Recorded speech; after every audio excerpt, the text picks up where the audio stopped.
Hello friends, welcome back to our channel. இந்த வீடியோவில் நம்ம என்ன பார்க்க போகிறோம்னு பார்த்தோம்னா, ஜூலை 10க்கான கரண்ட் அஃபேர்ஸ். ஃபர்ஸ்ட் ஒன், ஆஸ்திரேலியாவின் மிகப்பெரிய ஓய்வூதிய நிறுவனமான எந்த நிறுவனம் இந்தியாவில் $500 மில்லியன் முதலீடு செய்ய உள்ளதாக அறிவித்துள்ளது? ஆஸ்திரேலியாவினுடைய மிகப்பெரிய ஓய்வூதிய நிறுவனமான எந்த நிறுவனம் இந்தியாவில் $500 மில்லியன் முதலீடு செய்ய இருக்கிறதா தெரிவிச்சிருக்காங்க அப்படின்னா, ஆஸ்திரேலியன் சூப்பர் அப்படின்ற நிறுவனம் தான் வந்து விருப்பம் தெரிவிச்சிருக்காங்க. ஆஸ்திரேலியாவோட பிரதமர் வந்து அந்தோனி அல்பனீஸ். அடுத்து, பள்ளிக்கரணை சதுப்பு நிலம் ராம்சார் ஈரநிலமாக எந்த ஆண்டு அறிவிக்கப்பட்டது? 2022ஆம் ஆண்டு தான் வந்து சதுப்பு நிலமாக ராம்சார் ஈரநிலமாக வந்து பள்ளிக்கரணை சதுப்பு நிலம் வந்து அறிவிக்கப்பட்டது. அடுத்து, ஆதி திராவிடர் மற்றும் பழங்குடியினர் மீதான வன்கொடுமைகளை கண்காணிக்க யார் தலைமையில் புதிய உயர்நிலை விழிப்பு மற்றும் கண்காணிப்பு குழு அமைக்கப்பட்டுள்ளது? முதல்வர் தலைமையில தான் வந்து ஆதி திராவிடர் மற்றும் பழங்குடியினர் மீதான வன்கொடுமைகளை கண்காணிக்க முதல்வர் தலைமையில புதிய உயர்நிலை விழிப்பு கண்காணிப்பு குழு வந்து அமைச்சிருக்காங்க. அடுத்து, தமிழக மின் கட்டமைப்பை தொழில்நுட்ப ரீதியாக வலுப்படுத்தவும் தடையற்ற மின் விநியோகத்தை உறுதி செய்யவும் தமிழ்நாடு மின்சார வாரியம் எந்த அமைப்புடன் புரிந்துணர்வு ஒப்பந்தம் கையெழுத்தானது?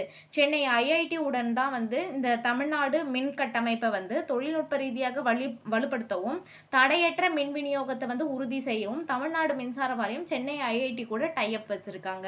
அடுத்து, உலகில் முதல் முறையாக வாரத்துக்கு ஒரு முறை செலுத்தும் எந்த இன்சுலின் ஊசியை நோவோ நார்டிக்ஸ் நிறுவனம் இந்தியாவில் அறிமுகம் செஞ்சிருக்காங்க? உலகில் முதல் முறையாக வாரத்துக்கு ஒரு முறை செலுத்துற இன்சுலின் ஊசியை வந்து இந்தியாவில் அறிமுகம் செஞ்சிருக்காங்க. எந்த நிறுவனம் அப்படின்னா நோவோ நார்டிக்ஸ் நிறுவனம்.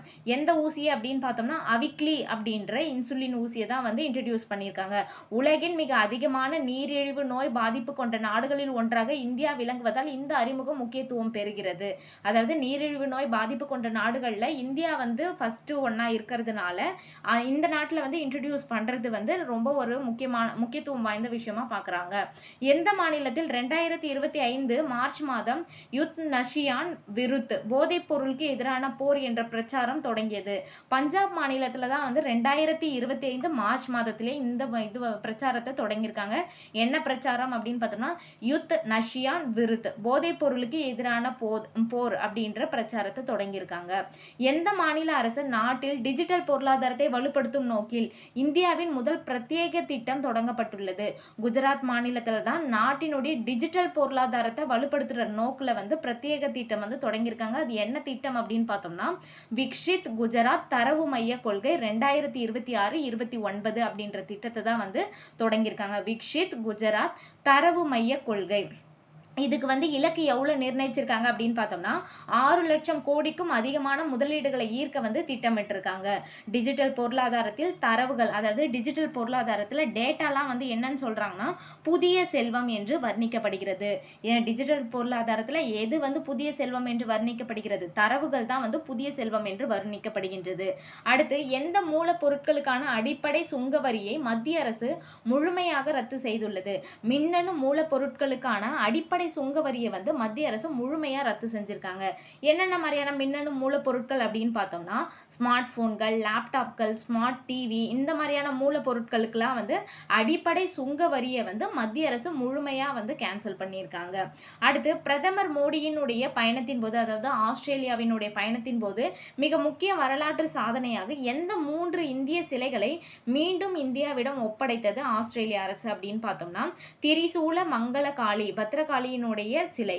அது வந்து எங்க இருந்து ஆஸ்திரேலியாவுக்கு போச்சு அப்படின்னு பார்த்தோம்னா திருவாரூர் மாவட்டம் கடுவன்குடி கிராமம் கைலாசநாதர் கோயிலை சேர்ந்த 46 சென்டிமீட்டர் உயரம், 29 சென்டிமீட்டர் அகலம், 55 சென்டிமீட்டர் விட்டம் உள்ள அந்த சிலையை வந்து திரும்ப ஒப்படைச்சிருக்காங்க. அடுத்து நந்தி சிலை வந்து ஒப்படைச்சிருக்காங்க. அதே கோவிலை சேர்ந்த 80.5 சென்டிமீட்டர் உயரம், 110.5 சென்டிமீட்டர் அகலம், 55 சென்டிமீட்டர் விட்டம் உள்ள இந்த சிலையும் வந்து திருப்பி கொடுத்திருக்காங்க. அடுத்து, சுப்பிரமணியர் ஆறுமுக பெருமாள் அவருடைய சிலையும் வந்து கொடுத்திருக்காங்க. அது எங்க இருந்தது அப்படின்னு பார்த்தோம்னா தஞ்சாவூர் மாவட்டம் கும்பகோணம் தாலுகா மானம்பாடி கிராமம் நாகநாத சுவாமி கோயிலை சேர்ந்த 130 சென்டிமீட்டர் உயரம், 110 சென்டிமீட்டர் அகலம், 40 சென்டிமீட்டர் விட்டம் கொண்ட இந்த சிலையும் வந்து திருப்பி கொடுத்திருக்காங்க. மொத்தம் 3 சிலை, பத்ரகாளி சிலை, நந்தி சிலை, அதோட ஆறுமுக பெருமான், சுப்பிரமணியரோட சிலை வந்து திருப்பி கொடுத்திருக்காங்க. ஓகே ஃப்ரெண்ட்ஸ், இந்த வீடியோ உங்களுக்கு பிடிச்சிருந்தா லைக் பண்ணுங்க, உங்க ஃப்ரெண்ட்ஸ்க்கும் ஷேர் பண்ணுங்க, மறக்காம சப்ஸ்கிரைப் பண்ணுங்க. Thanks for watching.